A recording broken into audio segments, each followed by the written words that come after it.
सिद्ध सद्गुरु पादाब्जं जननी जनकस्तथा तत्वोपदेशकर्तारं नत्वा भक्तिपुरस्सरं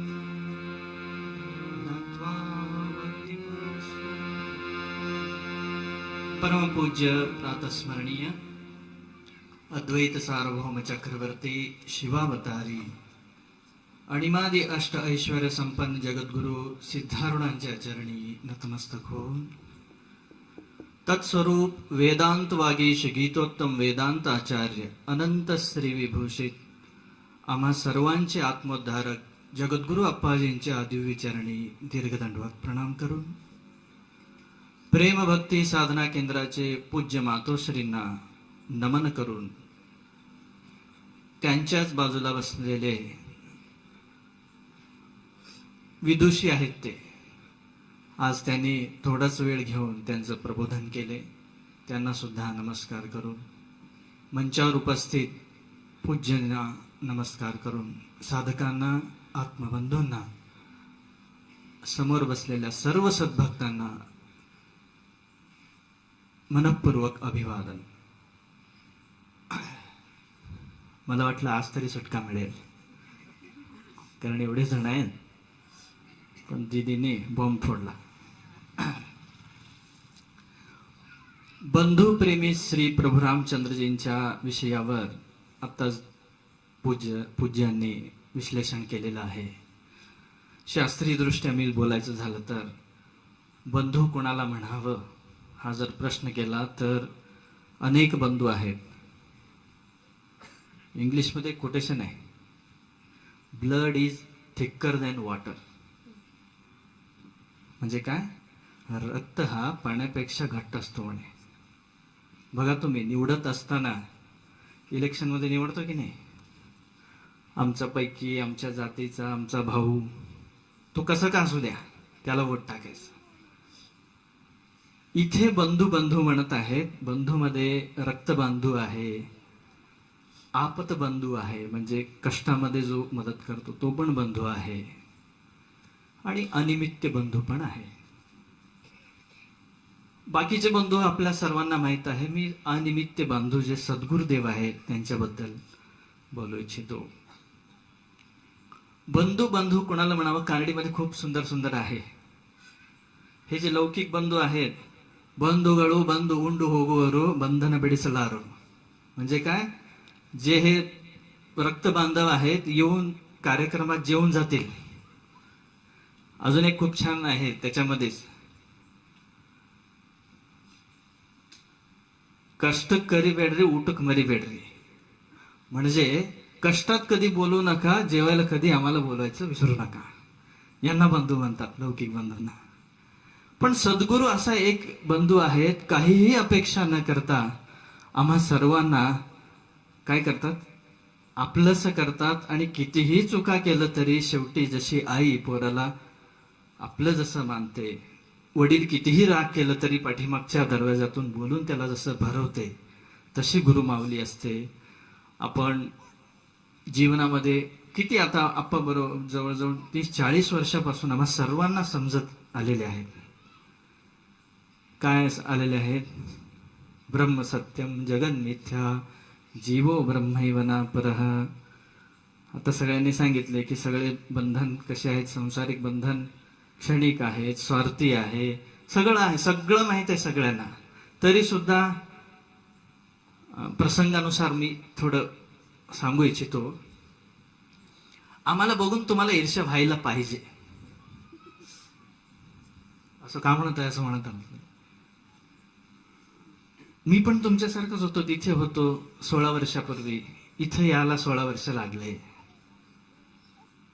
मी त्या दोघा माताजींना पाहून संन्यासी झालेलं आहे, म्हणजे इकडं आलेलो आहे.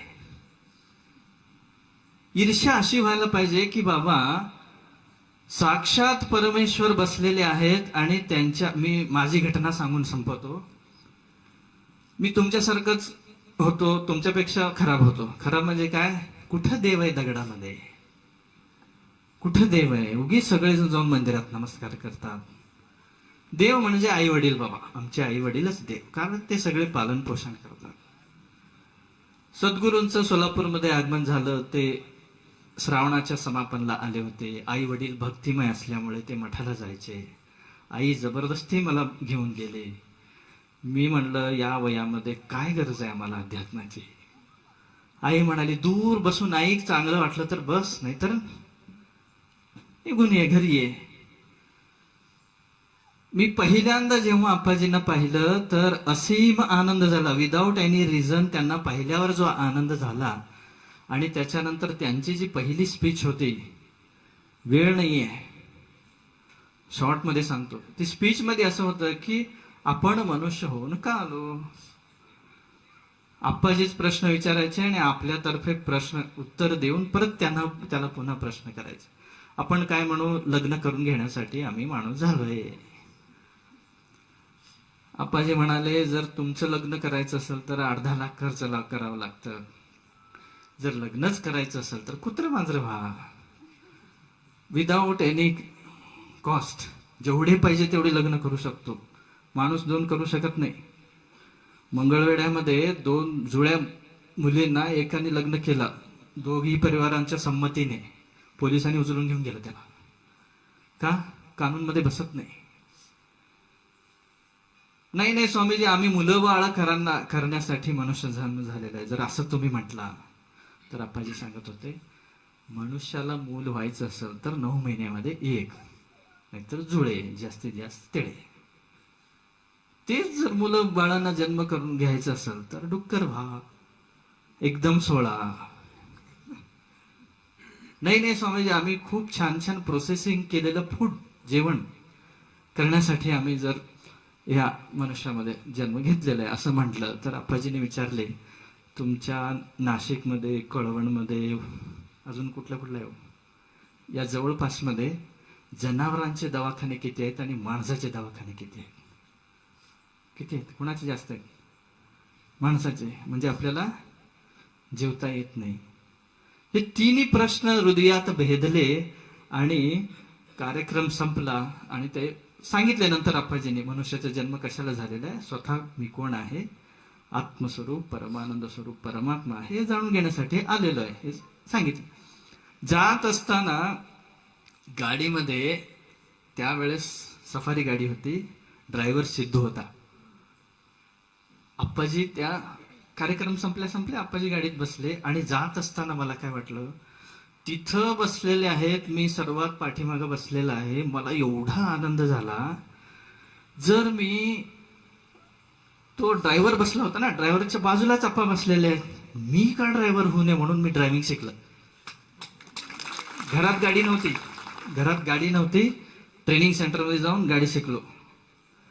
पण गुरूंची इच्छा वेगळीच होती ना, इथं येऊन थांबवायचं त्यांना. मला काय म्हणायचं आहे, तुम्हाला ही ईर्ष्या व्हायला पाहिजे. बघा, आम्ही आप्पाजींच्या खोलीजवळ असतो, त्यांच्यासोबत हात पकडतात रोज, त्यांच्या गाडीत फिरतो. एवढ्या परमात्मा सोबत राहण्याची जी संधी भेटते, मी खूप भाग्यवान समजतो विनायकजींना. 10-15 वर्ष झालं नेहमी देवासोबत राहतात ते. आम्ही दुर्भागी जाऊन टाकले नागपूरमध्ये. जे दूर आहेत त्यांनाच कळतं की सद्गुरूंचं महत्व काय.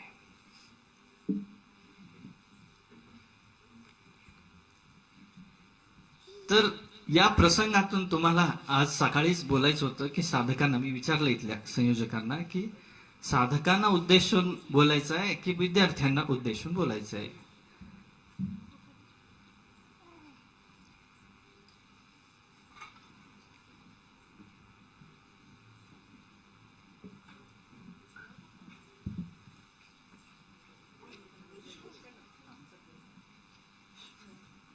सद्गुरुनाथ महाराज की जय.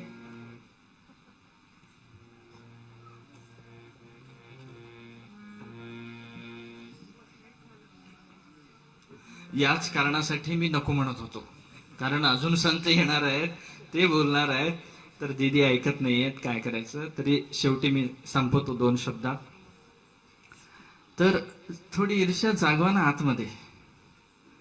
वाटायला पाहिजे ना आम्हाला पण सद्गुरू स्पर्श केले पाहिजे, आम्हाला पण बोलले पाहिजे. सर्वात महत्वाची ईर्ष्या तुम्हाला व्हावं अशी एक गोष्ट सांगतो. मी घर सोडून 3-4 वर्ष झाले होते. आई खूप रडायची. सोलापूरमध्ये असताना मी पण होतो, आप्पा बसले होते. आई दर्शनासाठी आली. शरीराला जन्म देणारी आई, खरी आई हीच आहे. मग आल्यानंतर भेटल्यानंतर नमस्कार केले आणि आप्पा विचारले आईला, काय म्हणतो मुलगा? काय नाही आप्पा, तुमच्याकडे आलाय का? तिथे बाजूला सोलापूरचे माताजी होते, त्यांच्या समोर म्हणाले, आप्पा, that is what I have achieved in my life. त्यांनी वाक्य बोलले आप्पाजींनी, मी माझा मुलगा म्हणतो, ती तिचा मुलगा म्हणते म्हणले. आणि आई म्हणाली, जेव्हा घर सोडलंय तो तुमचाच आहे, माझा नाही आहे म्हणाले. मी हे कमवलं, हे कमवायचंय. हे आत्मीय बंधू आहेत, अनिमित्य बंधू आहेत, आमच्या सर्वांचे आत्मोद्धारक आहेत. काय गरज आहे 80 वयामध्ये तिथून इथे येणे आणि एवढं आपल्यासाठी कष्ट सहन करणे. तर बंधूंनो, सगळेजण, आपण सगळेजण गुरुबंधू आहात. त्यांनी जे कष्ट सहन करत आहेत त्याची चीज झाली पाहिजे. आपण काही ना काही जीवनामध्ये त्यांनी सांगितलेल्या मार्गदर्शनावर राहायला पाहिजे. कधीही पहा अप्पाजींच्या उद्बोधनामध्ये, तू ब्रह्म आहेस, तू देव आहे, तू जाणण्यासाठी आला आहे, याच्या व्यतिरिक्त काहीही नसतो. सकाळी पण पाहिलात विद्यार्थ्यांना, शेवटी तेच सांगितले, कारण मनुष्याच्या जीवनाचा उद्देश हेच आहे. तर तुमचं जास्त वेळ न घेता क्षमा करावी. हरिओम तत्सत. हरिओम तत्सत.